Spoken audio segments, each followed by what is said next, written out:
2 officers down. That was the call put out after a minivan struck 2 officers on the side of I-70 at around 1:30 this afternoon. The accident shut down the eastbound lanes of I-70 for several hours. 49 News crime and safety reporter Sayed Shabir joins us now live from where that accident happened. Sayed, is the interstate still closed? Well, Ben Marchand, the interstate is in fact closed. Topeka Police Department is still on the scene here. You can see they have about 3 tow trucks, even a bobcat here on scene to help get these cars off the road. This investigation has been going on now for about 4 hours.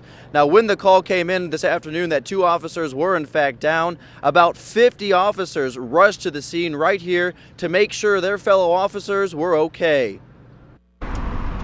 This was the scene Wednesday afternoon, shortly before 2 p.m. Nearly every officer in the area was on the scene doing all they could to make sure their 2 fallen officers were okay. It all started when 2 suspects fled from the Topeka Police Department after failing to pull over for speeding.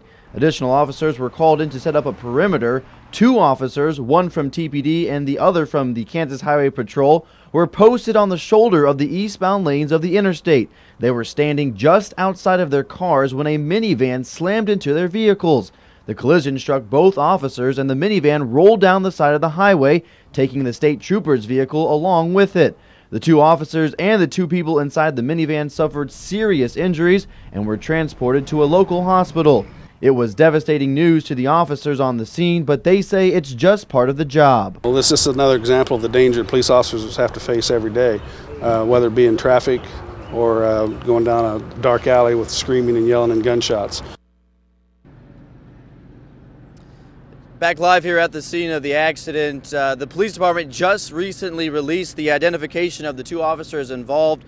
They were K-9 officer Jason Harwood of the Topeka Police Department. He's been on the service for about 10.5 years. Also involved was Trooper Cody Olson of the Kansas Highway Patrol. Both suffered serious injuries but are in stable condition, as are the 2 people in the minivan who were also involved in the accident.